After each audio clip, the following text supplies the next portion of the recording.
Praise the Lord. Hallelujah. Vi ia le tua le chaiau o le chaiau toa ma le chaiau manino le chaiau fo'i wa saunia le tua mo tatou lana whanau sano wa mai atu ia sauninga ni aso ana nafi nei tu o kelope ia ai nei aso ia o lo fe ngai fo'i ia ni nai tu o le ne la lolangi ia masaulinga fo ia ngare le atu le tua ma so ni atu i le fa unga mane mana ai o le nei tai ao ia o le alofa mane ngare le o le tua o tatu to e feilo ai i pu e manua e o pu e mala i le fa so mai o le anga le sili ese o tatu tapa au sili le langi ia e vi ia i le suafa fa pere o le tatu wali i mo le tatu fa ola o Yesu Kiriso e o te fa talofa tua i le nei tai ao i le pa ia mare mamalu ia o e un fai o le tatu a wai lunga o le ana leo klopo Kingdom TV ia e vi ia i le tua i le nei aso fou ma le aso o saunia tape na ina e le tatu watua ia mano tu soifua ma so tatu wola e vi ia ina le li ia fa talofa mo falofa atu por kalame fa ngana o malo Israelu i le pa ia mane mamano o sio tatu atunu mai maunga tele se pa ia mangaiti fa talofa atu i le pa ia o fa ngana wenga le tua i valawina e lima mo to finga filfilia e lima le au apostolo le au perfecta lo fa evangelia sunga i whawhengainga e mese foi o whaia ongo tu spaia. Fa ta lofa foi le lave loa o le tatou ainga i le li. I nā tau e o ngā rurue i le tau suina o le puvai o le ola. Le ngata i au na le tua o whape nao na tala ia le suafa o le li i so se fata whaitaulanga. Ia so se alalafanga so se atunu o maua mai le tatou wala leo ma le tatou porkalame. Ia e meise tangata uma lava o lo ngā rurue o ina tau e ta ua au na le tua. Servants of the Most High God. Nā tau e o ngā rurue i le whainga o vi inga o le tua, te taina mat pese ino vi inga o le tua. Nā tau e o teu wina manu o le tua o lo vava ia lo toa. Ia mawhale o ngā ruenga le tua. Nā tau e o vaia kāpaka ma mea uma whapena. Ia ele ngata fo i lea o runga o ala leo whaasara lau i la tau e o lo ngafa ma computers ia mese fo i o le insinia ino tato ala leo ia mai la tau e o lo tala ia le malo le tua tala ia le feau leo le malo le tua e mese fo i o le upu le tua so se por kalame ma so se ala leo o tato uma lava au na le tua so se mea lava o lo e whaia matato whaia ngā ruenga le tua o se matata o lo e tai ai ma e ngā lue ai e whaanga i o iei mea uma lava tau le malo le tua ia vi ia le li i whaftai tere lava i lo tofi ma lo tiu te lo fo i wha maoni ma le tato wha maoni wha tasi le ngā ruenga le tua e le tanto nunga le tara tuspa ia e le vale su tato taui ia so ni mai le li ia te tato i le nei aso e whatarofa whapito atu ia te oe, ta ma tina ma tutua, mo ta malawa, ia mise fo iso se mea lava e ma ua mai ei, ia nei ana leo ma nei por kalame, tono lo nau ta vale, tono lo farfinga luenga, nungo le awala, fea lava mea o le ki mai ai nau Facebook, ia po le so se awala lava i te maua mai ei por kalame, Whatarofa atu ia te oe, i whatarofa fo i sui uma lava o le Global Kingdom TV, au na uma le atua ma ina tau, o e oro ngā rurue ma whesoso ani mai tātou porkalame, ia vi ia le atua, kapitoa fo whatarofa i le sunga Pastor Mike, ma futa nei tai au, o le ma futa mantina, ia ono le atoto fo i ma losi i tino, ia e whaftai tere mo i nā tau o wawa i atu i runga o le tātou porkalame ia whawheiloa i whapitoa atu lawa mo i nā tau e o mwhai o le tātou mafuta i le nei tai au i le lofo le li whaftai le tua o no le awanoa Paftai fo'i le sunga Pastor Mike ono le avanoa por kalame ia o lo fa pe na ona fa sara lau ina pe i longa o pe au nganu le ia ia so mafua me le so mafua faftai fo'i ma tu or fale ia ono le avanoa wa mai ole mafau fau fa le malo a ta la ia ile ta le o le malo le tua ine mfai ona fa so o ina le nalolangi o tangata uma ile tara le nei o le malo le atua ini mfai ona pui malavea ia ile tatu sio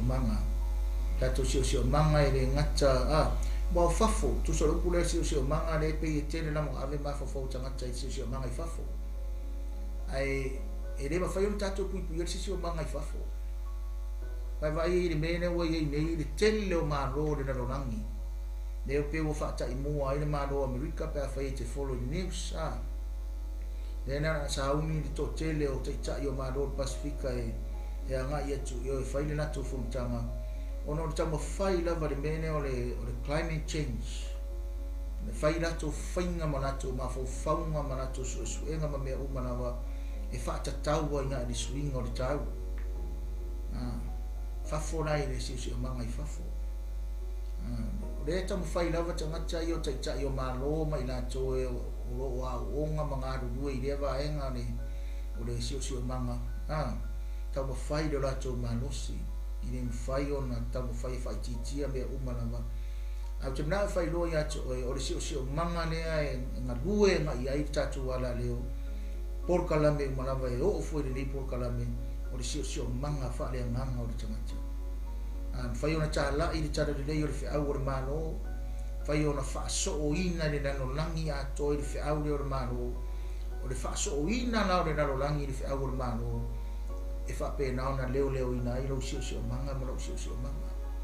manga pau lava leo le meo te tali tonu o ie ni nei vai tau e ma fai ona so di mai a te tato na te taita ina na te leo ina na te fa sa ina na te fa sa o loto ina tato o le tana le leo le fe au le malo au wala ya Yesu Keriso lo tatu wali mo lo tatu faola mo le mafu anga le sa mo ma le fafo mai ni va en or por kalame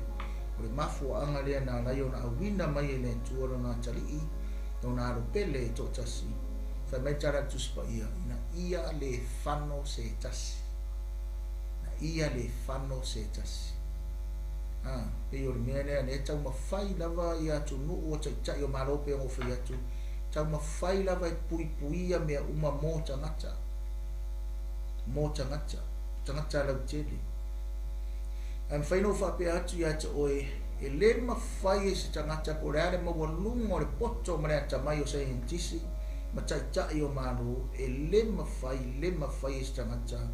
ona pui le sio manga le tua ma tau fia mea o ma lue mai ai le tua la le tono na upu tono le upo le tua se vanga na ai le tsa ia mata uma ava le tua ma au mai le fina ngano le tua e fe so ani ai I tangata pe na no fa yatu pau lava le me tasi e fe so ani le sio manga o tangata o le fe so ani le o le upo le tua I le sio manga o tangata I mea uma lava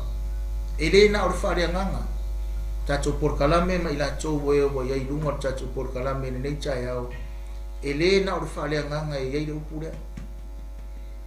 ele fa pe nga o ai se tulo ana le ai ta sami fa le nganga awa a matua la le nganga a matua fa le nganga o ile upule e te lo foi lo ta sami tino te lo fai te aro fai sa exercise e te lo me o le olanga ne e te na fai ma me le na fai paula leo le upu le tua e pui ai o e pui ai mai mea na vole ola ngare nei e na vole ola ngare nei e fiu tangata pe ona fai atu e fiu tangata popoto cha yo malo fa ftai fo le la tom ta fai oi ave fo se fa ftai la tom ta fai oi le na to ngalu due le na to fo to finga na to vala wina ai le mata u le tangata I le tua e le tupu tele no no pe o le pama fa me tupu e mafala e alu sa o ilunga tupu mawalunga le tangata e matau i le atua. So se tai ala e matau i le atua. Le tangata le nā e whai mai e tupu peo le la au le o le pama.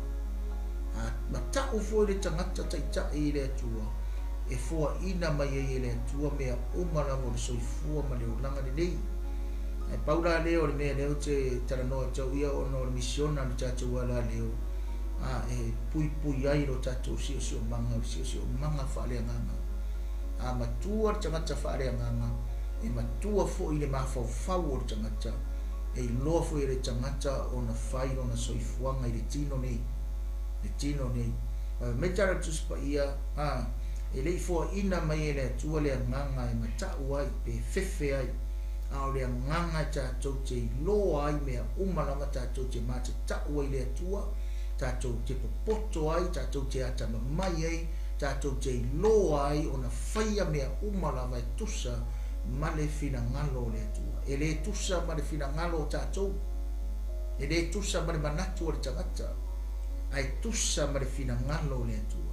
O le telefo i o tangata sa moa ma le whafonga mai tatou porkalame.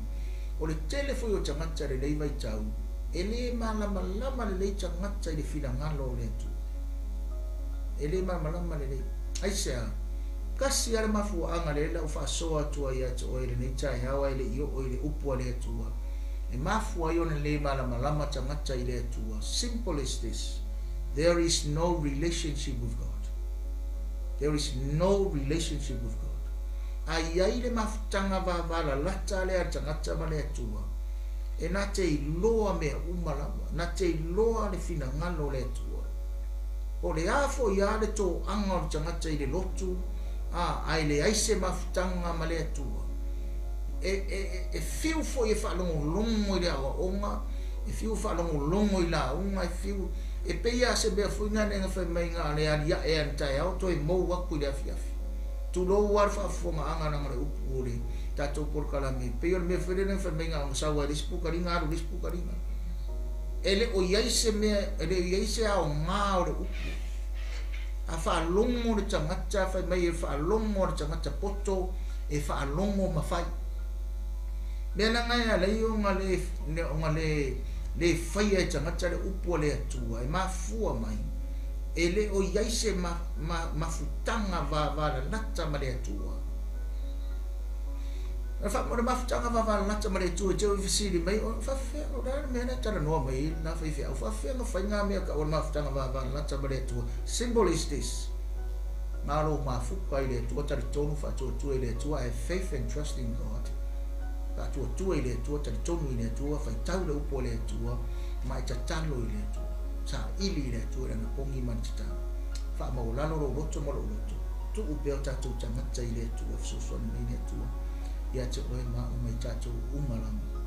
Fai lau tala i matou kalesia mana matou mafutanga tatalo. O le tele o tangata sa moa ma le whaafonga mai. Tele o tangata le whai o le tatalo i le atua.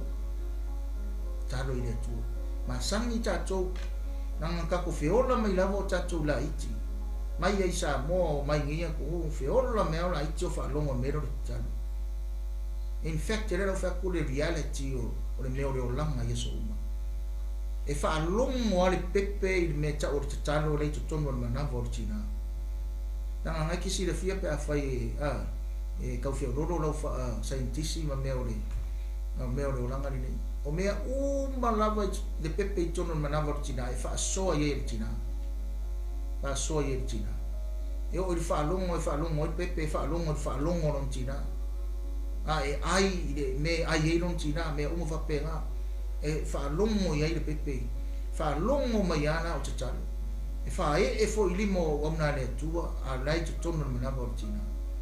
e o mai lai whafo le tamai titi sau whaalongo o te talo e le ka wawa o fo i lani te talo o ka me kisamu nanga fo i awa o mai ai te tono le ai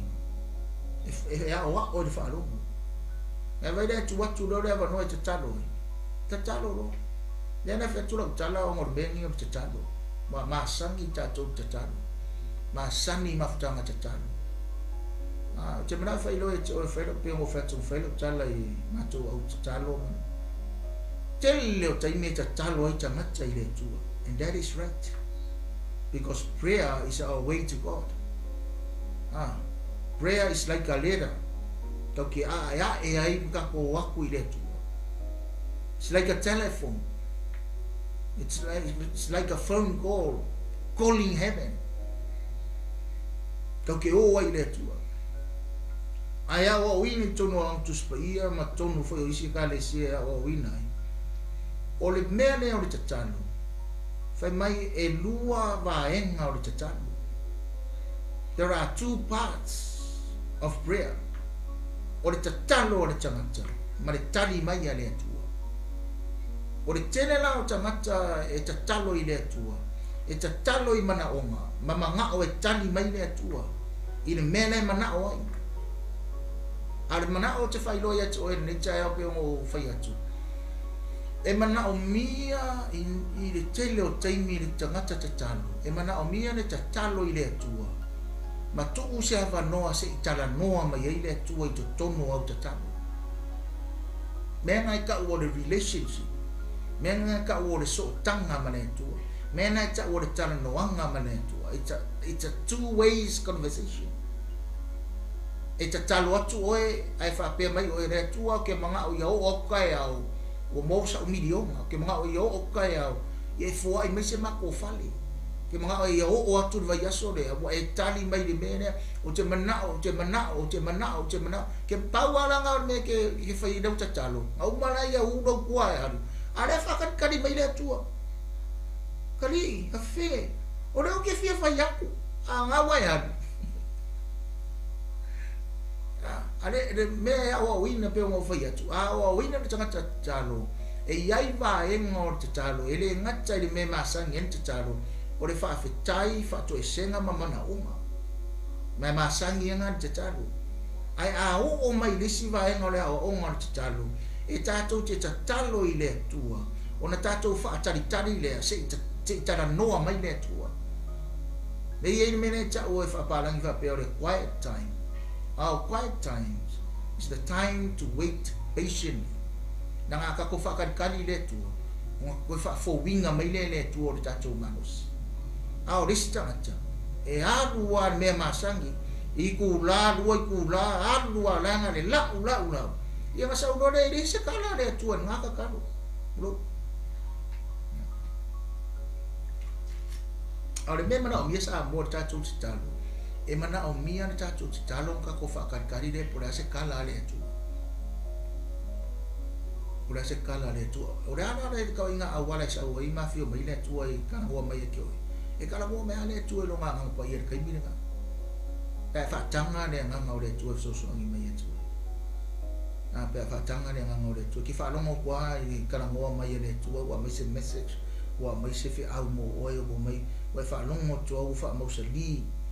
Lesi au wana tana noa mai le atua. E tana noa mai le atua e na upu.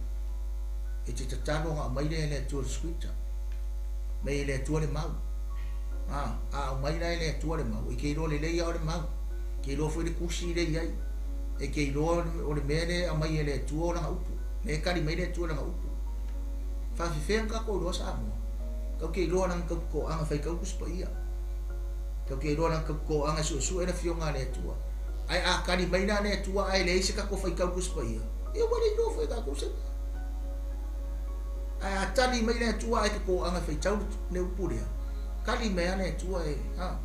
pe o tele mo ma o tanga fai foi mo ma o tfa pena ke no tai me te talo ile tua to tuli atu e talo ile tua mai le tua fai kuspa ia ro su e fa ko mo mai le anga po ia le tua vai me ka o ma fanga mai le tua. O resi kai me kari me ile tua, kari me ile tua kai me la unga sisi. Ai ka kalo ile tua, kari me ile tua, kai me la unga tangata, la unga ile upure ile tua. Resi kai me kari me ile tua o le la unga lesa,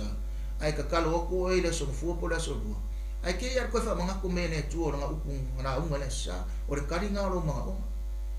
E kari me ile tua ile si o manga. Kari me ile tua fa pula fa ai ta to si o manga. Pa vai akua se o se keme te talo e famele tu vai fe kule la vai le masi vai changat vai man fereri dale ku mai kongo vai le lau karo ai ma wo ma ka me ko ngoro ke mala malama ai mo mala malama o winga na ngalo tala fa ya tulu tei mire nei o le tato por kalame ta talo ma tu se va noa se tala noa mai le tua ya te oe ma yo tato lotu fa fonga na me muri le na ngai le o talo tato anda nga do pe wa tele la tala talo fa no na ile me muri le mai le tua ma nga ngo le tua ya cha o mene o talo tei ar fa mai o le nga ngo le tua ya cha e yai le taimi e ave ai le tangata talo ai le ai se taimi e tuku i le tua e so ni mai le tua e ave ai le tangata to anga talo e fa ma wa lunga ai le ma fa o tangata talo ai se na ngai le o yai se tua i talo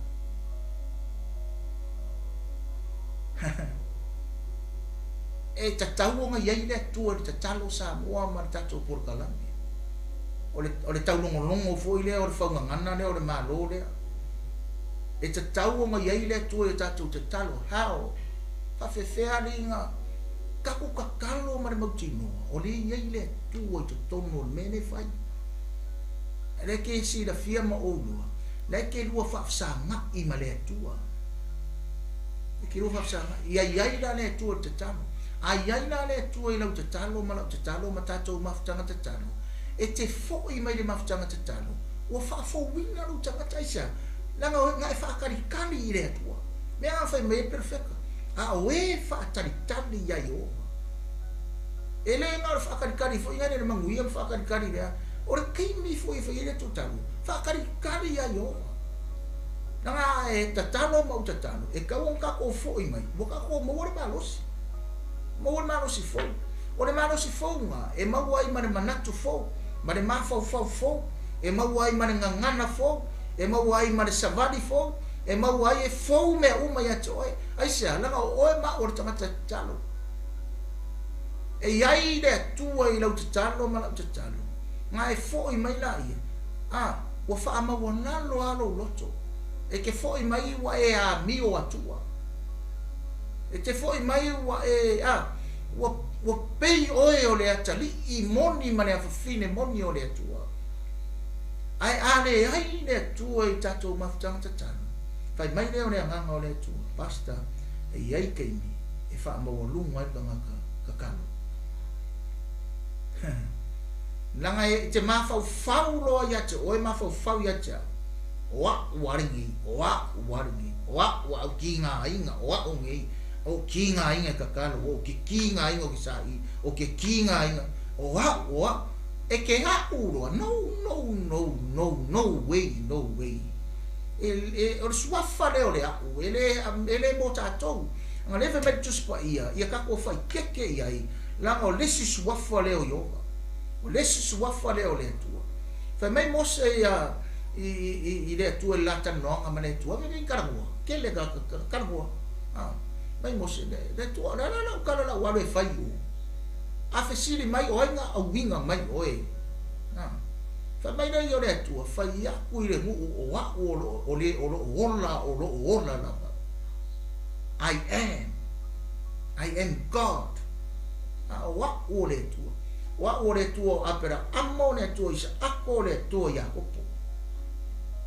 vai le na le winga le tala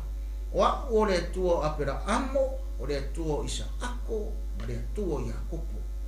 o le tu o nga tupulanga e sui kupulanga nela uma o ye ile tala ile kenese le fast food mal fitu e sui le tupulanga ai le sui ale tu e sui mea ai le sui ale tu nanga fa mentale tu spa ia sa bo man por kala fa mai o io le tu e tu mau e o fa va e mai le amatanga e o ile ngata anga o ie a makai mea o ie fa ai o mea fa mai le tara tu spa ia e to ulu funga e mangu mutia a o le tu e ona le upu le sui ana nga le sui le upu le ana le upu le tu e le suia le atua mai ne tala tu spa ia le atua ona nafi o le so e o il fa va e le suia le atua mena neng fa mai o le atua apera amo nanga i ke me mai apera amo o le atua isa ako e ke me mai sa le atua ya popo i ke me mai ya popo le la mo kara mo ko tara no me tu spa i tau sanga na ola ile tangata mele tangata e ma fu me sia e umma kai umma ko pulanga umma mea ai tu mawale tu ele suia le tu so le mena le tu fa malo si tu e te oia atono ya ngafu sisi ni tara no atu ile ni tai au ai le yo ile upo le tu ia au mai le tu ile ngata i tatu tatalo ai au mai le tu am fa tanga le tu me umma tatu te fa ka ku ke mala mai le finga ngalo le tu lo ore tele o taimi sa boa mare pa anga por kalame o tatu ia inu ore tele o taimi e te tau wai o ngau tatu au mai le tu e tatu fufuanga e o i fufuanga o tatu ai tatu te mala mai le finga ngalo le tu tele o taimi te mara fai lo ia te oi ngalu e me o fina ngano le tu e opposite mara mafau fau o tangata ma tune o tangata ngai tangata ai ngalo o tangata me tu soifua lele soifua me tu soifua lele nga le tu nga kisila fia me uma the all knowing God the omniscient God that he knows everything every single lo soifua le tu anga lue mai la le tu a banga ato taimi man ele na wa onga tu spa ia ele tele le taimi nga lue mai ai le tu ai tangata ele mala mai tangata ile fina ngalo le tu fai ngo fa pe atu le chai au ele yo pro kalame fai no fa pe atu le tele o tangata pe ono tara no ma tu kalisia na fi o le tele o tangata e la unga matara noa pisa sa tau ele i loa e tangata le winga mongi o sa tau nanga e risi kaimi tele o taimi e fua ma fika le tangata ino na mafau le sa tau lo o le sa tau lo o le sa tau lo Yesu o le sa tau lo na tu i le vao le langi ma le lalonami o le sa tau lo le lenga o le sa tau lo le marolonga o le sa tau lo le whaamangano o le sa tau lo o le wha mauralonga o le sa taulo e wha mai nai anga sala tangata ma tongi ola nai ma sala tangata mena wha me tara tuspa i o le ta upu le sa tau o le valea le ye o le mana a o le mana le o le atua e wha aura i nai i nga tu umana o e tani tomu i le atua na vai rai le sa kauronga wha ngai le atua o le mea se tu loa o le mea pe ko siringa ko i la loko me piko silinga makanga o le mea wha masalanga piko silinga ka uvarea i to tonu o le nuku o le atua ma le maa loma ia ka imi kua ai vai e ai amai e le atua lo na alu pere ai whakau mo saka e makua le kari kongu i e tangata o le nuku le ka whewhea nga whai mai o oi o le tupu e lo mea ngai wha ngau le whare o ma e fa ngau de fare povi o ruka mai o sefar ka muka na ni mea ka muka mana ka muka ranga ka ruenga i fai e fa fe ngai fai mai o o le tupu o fe ngai fai mai o le alo le tuo o e tusa o rua mane tuo e piri nga rua mea ne tuo i tangata e opposite ma fau o tangata fa pe nga rua mea ne tuo listing ma kwa le fe kau ia ia ke oi ma wa le fika oi ele ai si le ai le ngalu e mai le tu ile mene a paule mea le mo ka le mana e o fo ia te o ngai le se mafutanga ma na mata ma le tu le ang fai mai Yesu wa o nga awinga mai o mai le na wa o sa mai le na wa o sa mai tama va mai le yo Yesu ele ese ka ma ese o ko kusa ka ma o o ro tono tamalo tono ya tia o me umo ki fai akuai o me uma ye finga ngalo iro ka ma ele me fai mo fa ku se me ele finga ngalo iro ka ma fai me ro ri fa ka me o fai aku ai fai me o le ku ka ma vai ro le ma fo fa ka ale fai tu Yesu ile me momi o le relationship father and son and father mafutanga mama na tamale ne mafutanga ya ia vi ia le in nei tai au na to talo na tato watu le upo le tu after ita mama ola wo fionga ile nei tai au a mesor por kalame tai nga lue mai o lo mana fa tai fo o le lava fa unga mare mana o lo nga lue atu le tua i maota malawa no fuanga o lo fa no longo mai ai lau fa na Samoa, Australia, o Hawaii, o Amerika, o New Zealand ei mana atu Pasifika ma mea umai o iai le malosi o le ala leo a matu whaftai atu oe i le au wana o mawai le tua le wha malosi ta lai ai le tana le lei lea o le malo wha so o ina ai ne lalona e mi whai o na pui pui ai le matu si o manga ia so umo le matu na due mai lo mana le matu o tua i le nitaya whaftai o no lau upu amen amen haleluya tusi idea le kenese fast fu mar fitu al fai upu e luas fu mar malu e fa solo nalo e tolu su martasi le na utara tara no atu ai ni chaya winga tacho por kalame o fa ngana o le malo Israel ia po o le tau barbala au mai o le malo Israel po le fa iloa mai ma ke fa fonga mai o le fau ngana ia pe o fa mama tu te o taimi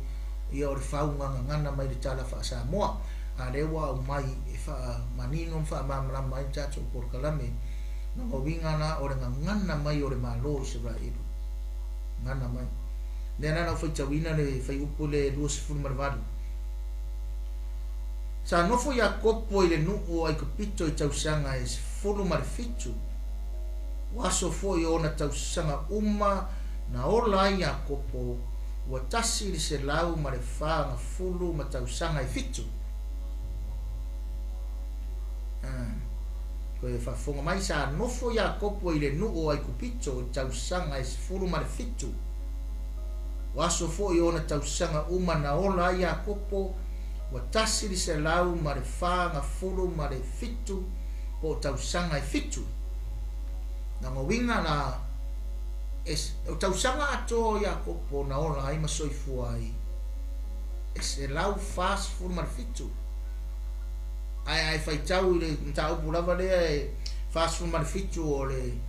tusi le kenese o non fai upo e valu man fai upo iva le lau fai tau inatu ona fai mai leo farao ia Jakopo e fia tausanga o lo oranga na fai atu leo Jakopo ia farao o tausanga o tu mawai oi tausanga o wau mawai tausanga ia e tasi se lau ma le tolu mafulu ai fa mene o tara tu spa ia wa tamine fa tu au atu Jakopo mona tari mona ma ainga uma i oi ai kopito le wa bankuana karamo ko vasen te le nga fa tulanga mai Josefa le fuafuanga mo le ainga non tamama ona uso ma ma le ainga non tama i le ole o e fe ngai ma farao le na ye se lau tors futa usanga le wo mai se lau tors futa usanga o le to ina fa kwa mai i kopito ai fa mai na yo fa upule luos fu man varu len fai tau e se furu marifitu tausanga na ola Jakopo ile nu o i kopito ale au fa ia tola on tausanga se lau fast fu marifitu tausanga o le mene tau turi o le tato por kalame o le ngoa le Jakopo mani ngo Israel nanga le fa ko fa nga mani ngo Israel i foi upu muri mai ai pe o le ngo fa fa ia tu ngia ile tai mo tato por kalame le wa tau mai tausanga na ola Jakopo te lau fast fu marifitu tausanga na ola Jakopo na no winga fa meno na io le tana le tu spia fa mai o aso na no foi po tausanga na no foi Jakopo ia kopito ma tausanga umo Jakopo mana tua mai leo fa ngo mai winga ia le upu Jakopo leo fa nga mai fa luong fa nga mai Jakopo ore hase why that's the city ore ne fu to fa nga mai Jakopo o mang fa ngot ko inga ya Israel na ngo winga le o ie fa lo mai ya isa mo ma fa fo mai o ia fai lo mai ai o le ngoa ia kopo o le ngoa lea e o mai le taimi e umai pe o le ngoa apera amo ma le ngoa isa ako ma le ngoa ia kopo e leu ka umai lea o fai ato ang tausanga mai ia le aso ma whanau mai ai ma le aso oti ai paua lea o le vaa cap lea paua lea it's talking about Jacob nena na kau mafai tau kia o fai po lusi mariva wa tau lata mai fo yaso e maliu wai Israel ona ami lea o ia o lona tali o Yosefa wa fa pe atu ya taia a fai wa lo fangia we oe ia e sulu mai lo lima ilano o lo ivae ma ia e alofa mai ma fa maoni mai ya tau awa lava e te tanu ia te au i aikupito. Paua neno ke maa ia oi mai tau mai, o le ngoa ia kopo ma le ngoa Israel. Ka mena na fai po e luosfun mariva. Ua tau lata mai fo i aso e maliu wai Israel. E maliu wai Israel. Ia kopo i ona tau sanga, ua tau lata mai aso e maliu wai Israel.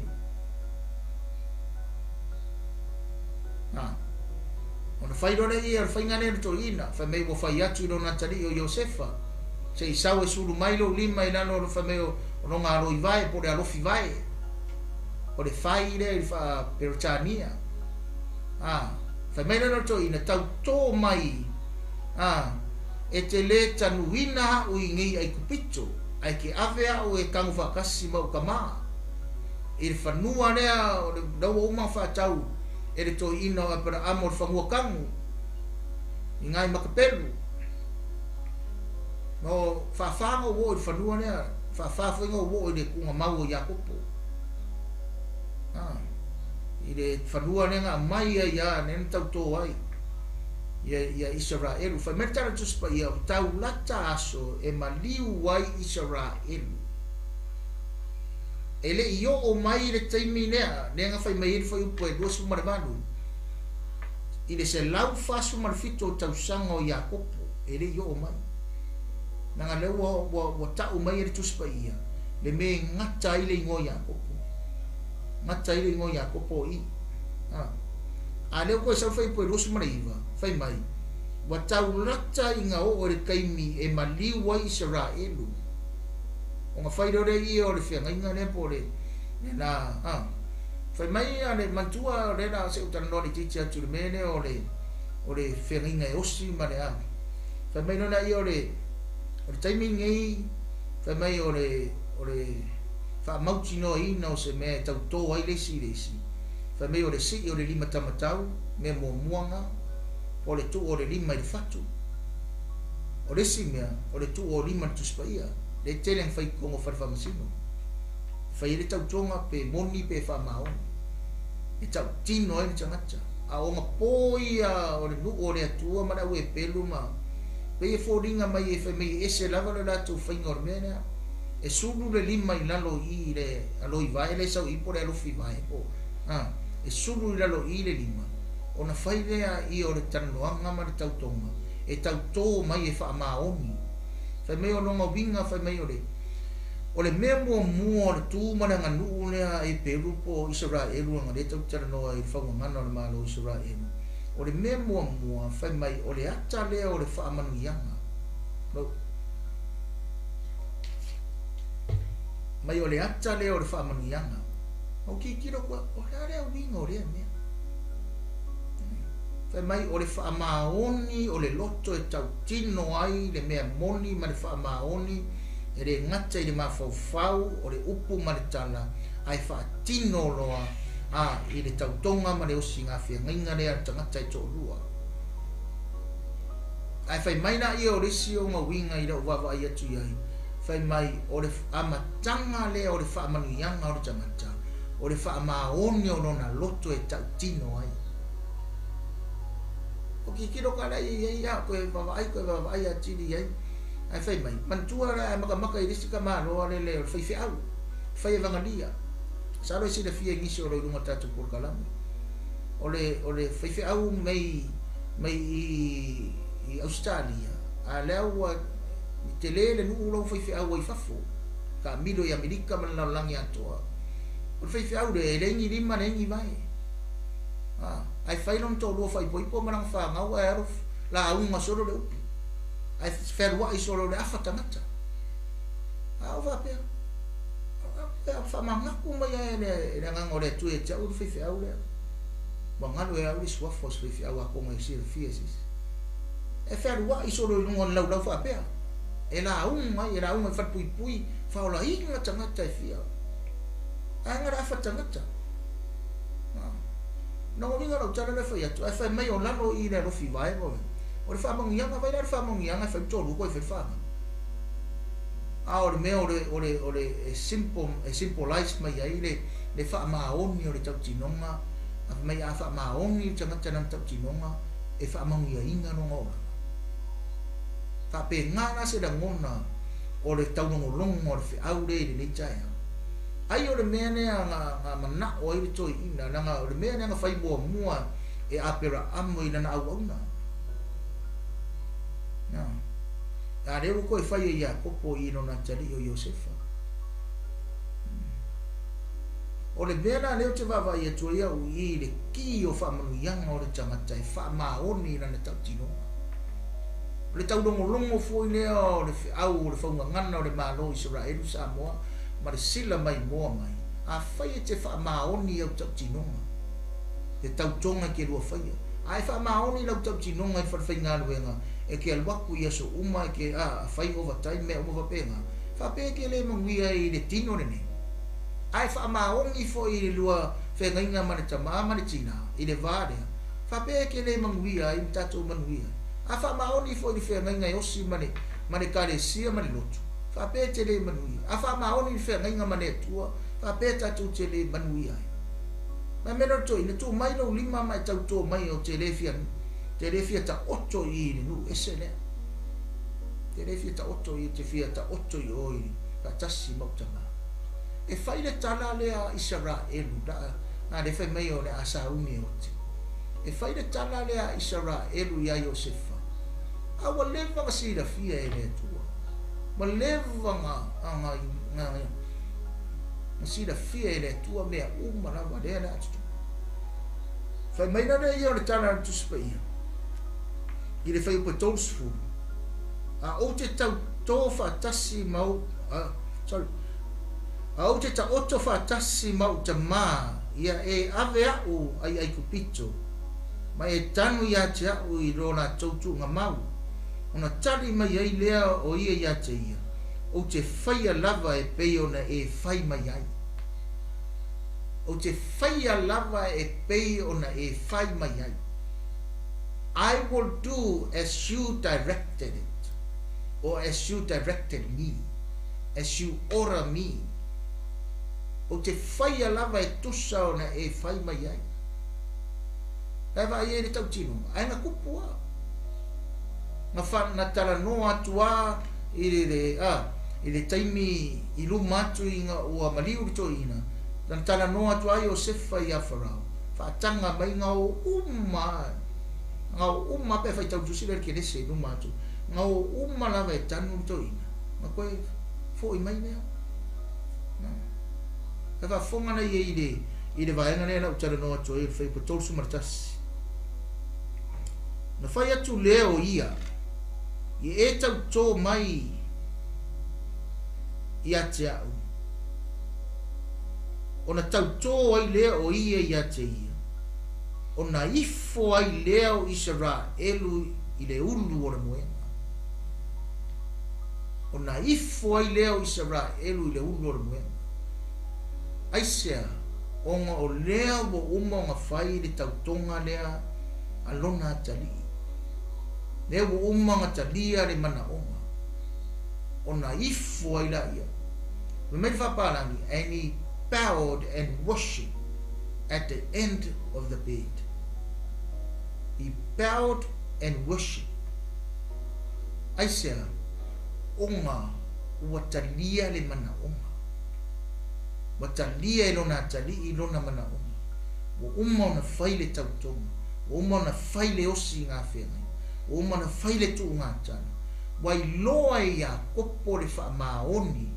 o lana tali i o Iosef na vaile i mea o lo wha manatu mai le whaunga ngana le malo lea o Israelu wha mai o na ifo lea o Israelu mo ifo i le ulo lona moenga ai va sila i le whaparang pēona whai atu wha mai wa ifo Israelu i le ulo lona moenga ma tāpuai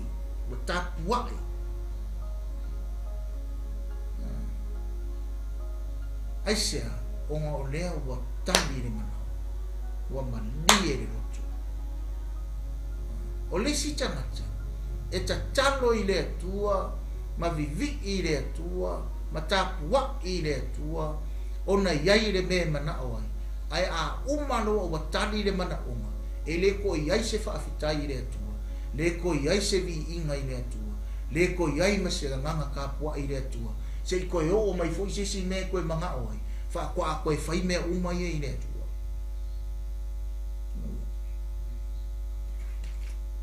a o i le whaar i loa mai a te oe ma o le taimi lava sa mua e tali ai le mana o malo mana o le taimi lava le fai mai ngā whapa o wari to ina maifo i le ulo o lono moe aisea o le nganga o le whaafetai o le nganga o le whaamari e ina o le nganga te loa i me ta o le tapua inga pe o le a tono e sira fia e nisi la o onga te tapua inga o le tapua inga moni lava o lo sa ili mai ai le atua nanga ngai fai mai tu seri yoane faha fai po rusi malfa o lo sa ili mai le atua i le tapua i atu i le nganga a toa ma le faa mahoni o vai aku le faa parangi i fai ua i le mta upo e fasu malfitu o ka uma i le upu worship o te fa manatu mai le nganga o le o le taimi le nei o lo mana o mia tangata tapua i le tu mana tua e le o nga lava e o atu le tala le le isa mo o le vanga nga tapua i tangata ngata sa mo e le i o aku tala le le mani muri aku kwa o ka pua i tangata pe o aku foi fa kwa o la uma tangata sa mo ya soi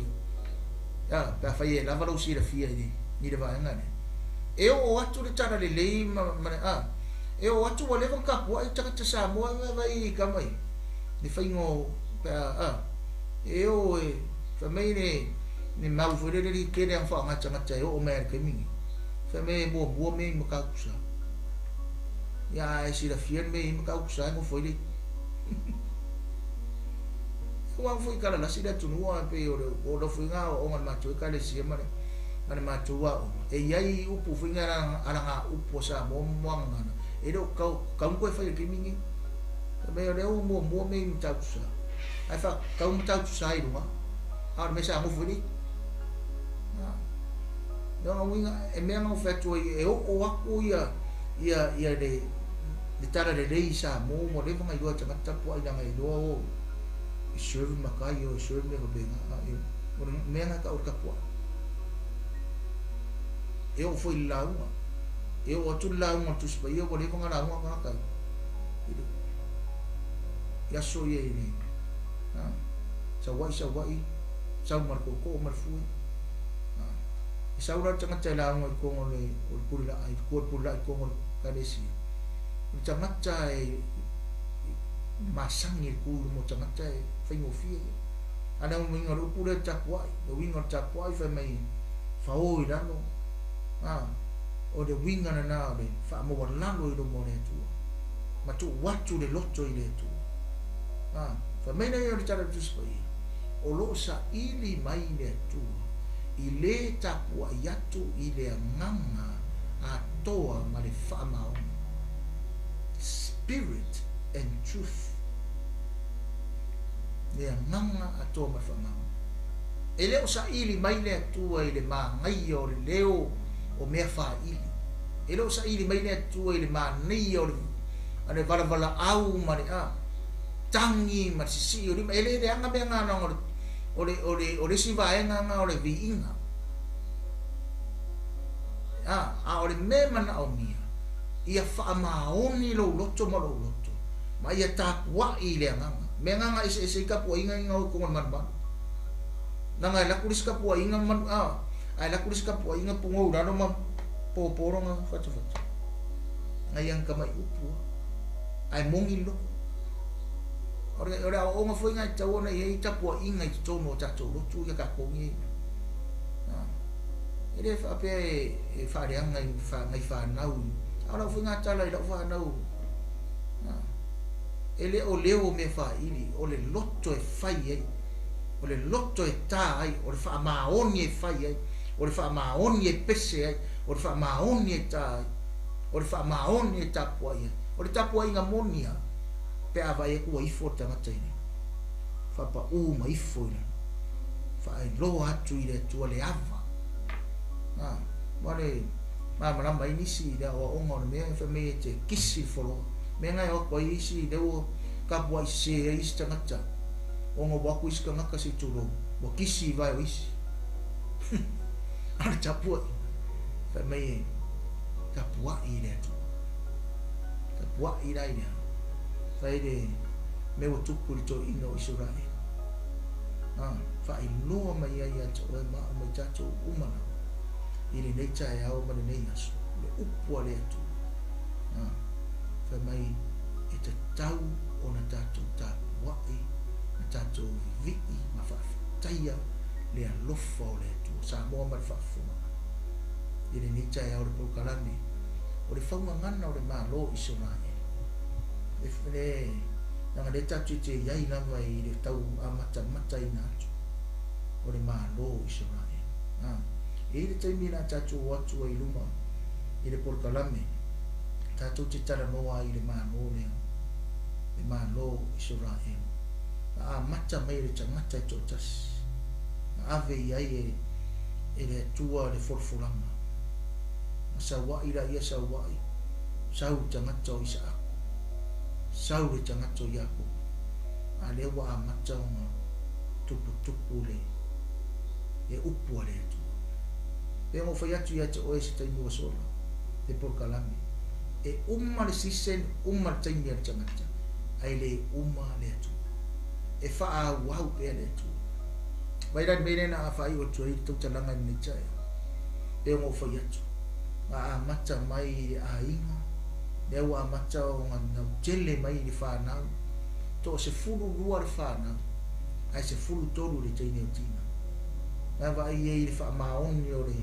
le fe mainga le tuamos fa maoni o le forfulanga le tuam fa maoni o le swinga mai o le ngone ya kopo le ngo Israel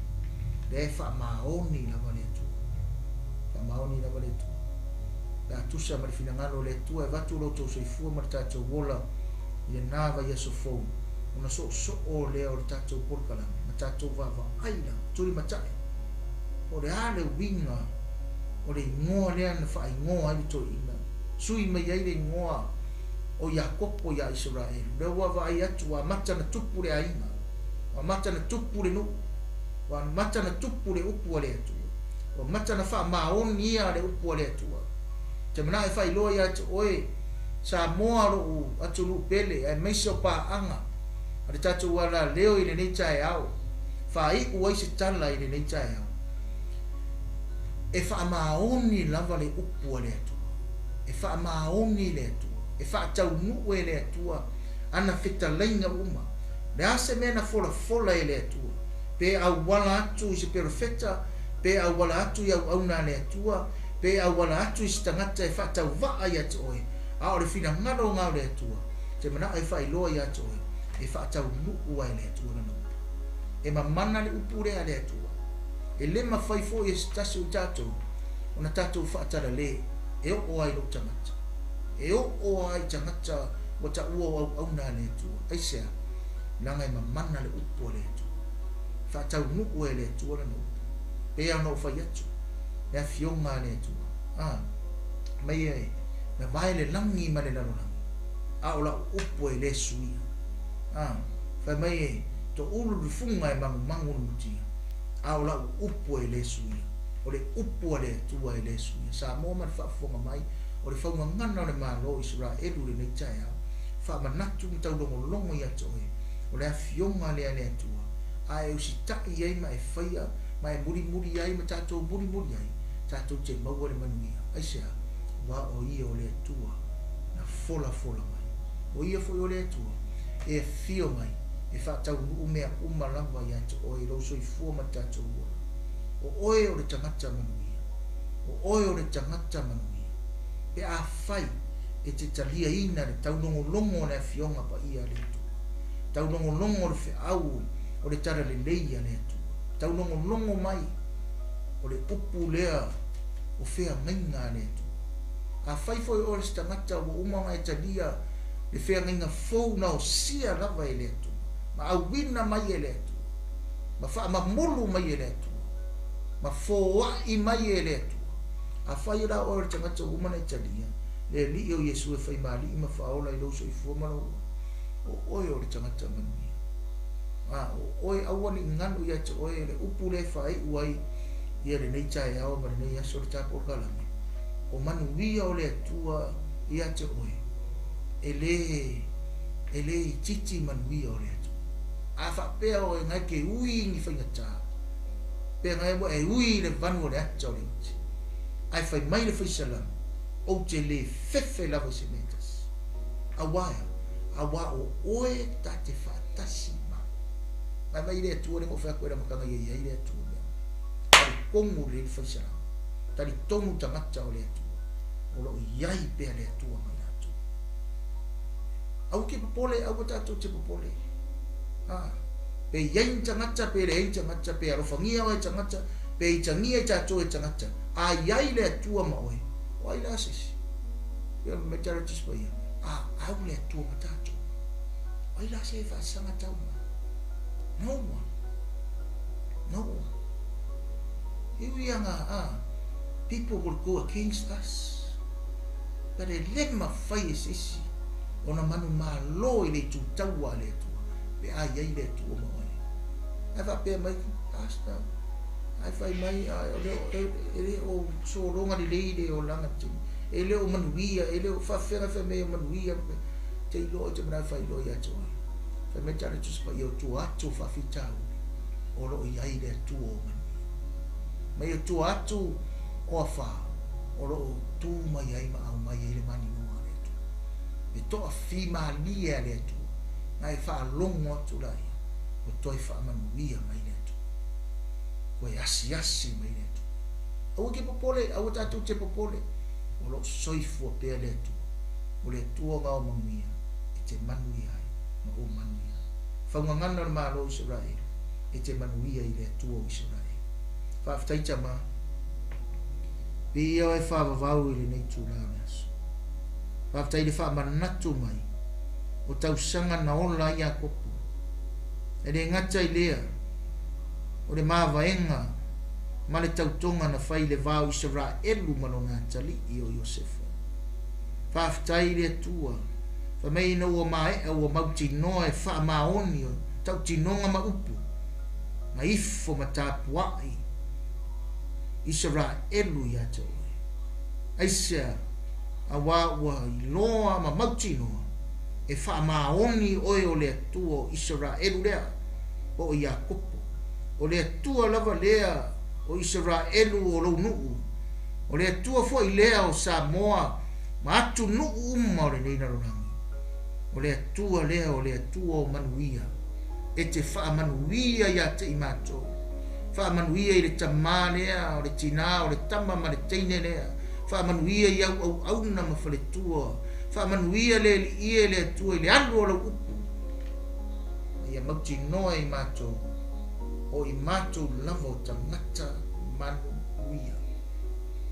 We are blessed people of God. If we have you